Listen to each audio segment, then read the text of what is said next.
Nicola and Zone 9A and everyone. We're here at From the Ground Up Community Garden. It is September 14th, 2023 and about 8:15 a.m. The weather is lovely, probably in the 70s, a little cool breeze. And the garden's just looking so pretty because we got the grass cut. The grass cut makes a big difference. Executive who does the city is cutting the grass. We have a blackberry here. Sarah did a great job of cleaning it out. We're going to build a bed around this. We also have a little box that's kind of open to the public, although we haven't really announced it as such, but hoping to kind of build some spaces around for the public to kind of help themselves a little bit. We have our little library over there and our trees are looking great. This is all turmeric, which is amazing, and it's got nice blooms on it. If we look inside, we can see some beautiful flowers, and this will be ready to harvest soon. We're going to wait for it to talk to us and tell us when it's ready to harvest. The leaves will all start turning brown, and then we'll have a giant harvest of that. This is all sweet potato. We have sweet potato here and then to the south end of the garden. And we're going to be rolling this out hopefully next week, both places. We have this great little house by the AMI kids, and the Arise and Grow Now youth that are part of From the Ground Up Community Garden painted the little carrots on here. This is Cadence and Max who did this. And Cadence got these bees over here, and we're just going to keep building around the house. And the Melaton, Chayote, Choo Choo is looking fabulous. It's knocking over trellises next to the poi.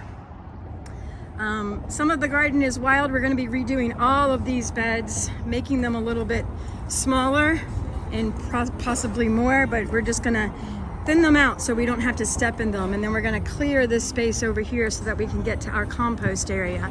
We have lots of bitter melon. You can see the bottom yellow coming up on its own. It's been coming up for years. And we have this mulberry that just won't go away.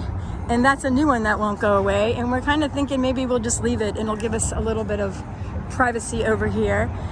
Some of our trees took a hard hit. As you can see, this loquat, we had a few of them in there, and I think the freeze actually really got it. And then with this hot summer, it just didn't help. So walking through the Melaton is just amazing. So this is all Melaton. We're gonna look for this fruit, this squash, in late fall, so November. It's just beautiful in here. It's very enchanting. And last year we got 420 Merleton. This year, if we don't get any storms, I can't even imagine. Again, we see the bitter melon over here that has come up for years on its own. We still have zinnias coming in, this great sign that Hand in Hand Creative did. We have eggplant over here. This is all lemon balm. And this is all of our basil that we're getting ready to harvest to make a pesto with the community. Our okras are beautiful. We got these plants from East Hill Edible Gardening. And we have some squash over there and beans over there. And again, this is all Meliton. Tomatilla is in here, chives in here. We have to have some milkweed for our monarch butterflies. And these are all little tomatoes that have come up on their own, probably Everglades or something similar. We just let them do their thing. And then we have all these long beans coming in. So they were on a little summer hiatus, but they are coming back and just beautiful, ready to eat, ready to harvest. Over here we have our Roselle hibiscus. So this one really needs to be harvested, making some Roselle tea. Super high in vitamin C and just lovely and beautiful. And over here we have Cucusa, and it and our Seminole squash didn't do so well. The summer heat was a lot on it, but it is coming in beautiful and full, and we're hoping to get some squash out of it. Again, this Roselle is just stunning. All parts are edible. And look at this okra. Beautiful, beautiful, beautiful. Coming around the bend here, we have lots of weeds. We need to get rid of this Spanish needle. So lots of work to do in the garden all the time. More basil, all these tomatillas. We didn't get a lot of tomatillas in the fall, in the spring, so I'm hoping that we'll get some. And this is like a nightmare for a gardener. The Lovelock vine, or Morning Glory. We have a couple of varieties in here. This is all of our mint, and the mint is being overtaken by the cucamelons. The cucamelons are strong and hardy. They survived the summer, and we're looking for fruit to come in any day now. Haven't seen a flower yet, but oh, there's a flower and there's a fruit. So we should have tons and tons of these. These might be a great item for Mahabuta. Stay tuned on that. Oh, look, we have a friend in here, if you can see it. A little spider friend. And some lemongrass over there to plant. And gorgeous blue butterfly pea over here. Just love this flower. We're gonna harvest these. It makes a lovely blue tea. Lots of health benefits, antioxidants go into this. We are also going to be accepting donations for seeds. We have plenty of seeds, and you'll want to start them right after the last freeze, or inside before the last freeze. And some beans coming in here, but the blue butterfly pea, oh, it's my favorite.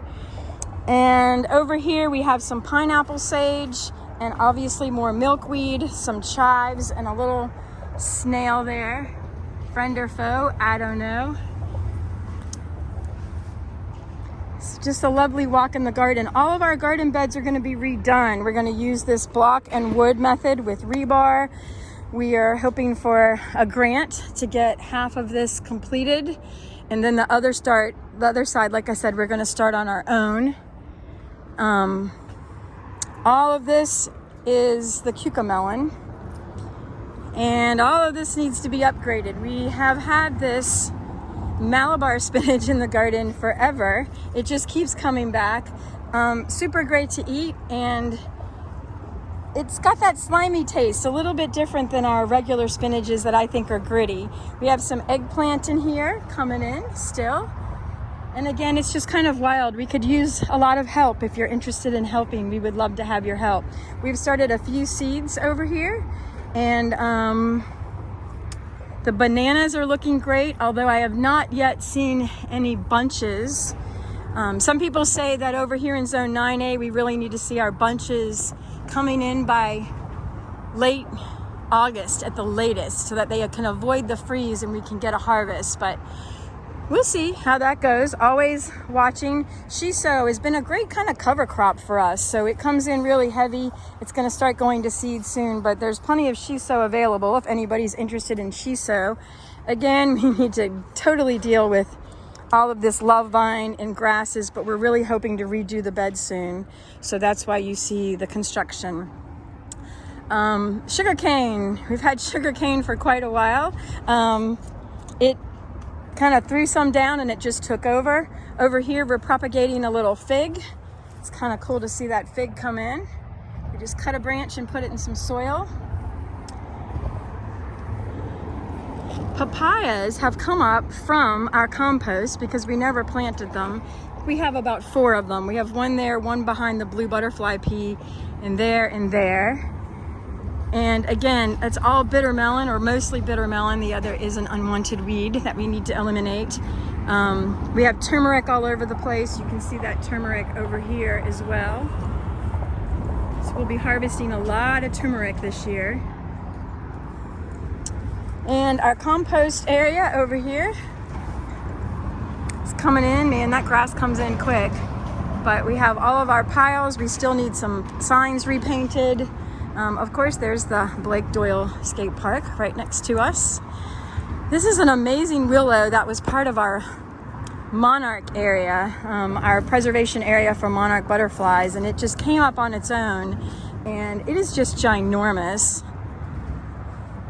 When I say ginormous, I mean it's almost up. Well, it looks like it's past the interstate, but it's hard to tell. I bet you can see it when you drive by. Great for some of the butterflies, and also I heard the leaves you can make root toner, although we've never done that. We have some of these Okinawan and longevity spinaches in here. This bed is ready to plant. This area is all just ready to transform as we build out the new stage and make more area for grasses. We had tomatoes that kind of lasted and came back, so we're gonna see what they do. All of this sweet potato needs to go. Need help making all of this move. We have some squashes that never really took off that have just been a really nice cover crop. And if we happen to get squash, that'll be great, but really we're gonna start pulling all of this back. This whole space is gonna be empty, except for the very back row. We'll put some beds in there, but it's gonna be empty and ready for our events that we host in here. So this stage was built a long time ago by Troop 495, Eagle Scout Project in the center, and then on the ends, as well as all of these benches. We have our new stage back here by Landon. He is now an Eagle Scout as well. So we're ready for our basil harvest and pesto making over here on Tuesday. And gotta kind of amp up our sign a little bit. A lot of things have fallen off, but it's looking really pretty in the back garden. I think one of my favorite things is this chime that Chad, who manages a lot of bands in the area, made and donated. There's 2 of them. And I love the prayer flags back here. If you have not signed a prayer flag, please do so. We have lumber to work on some beds. We're ready to go. We just need some help. We have our stuff over here ready for the basil making. And I just love this. This is Hand in Hand Creative.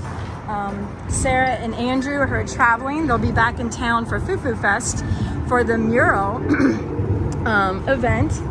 And this is what it says. And I'll leave you with this morning. There's always more to show you though, so stay tuned. Rooted in community, we have everything we need. Abundance in all colors and forms. A place for you, for me. Growing more than soil and seeds. Learning as much from the harvest as we do from the weeds.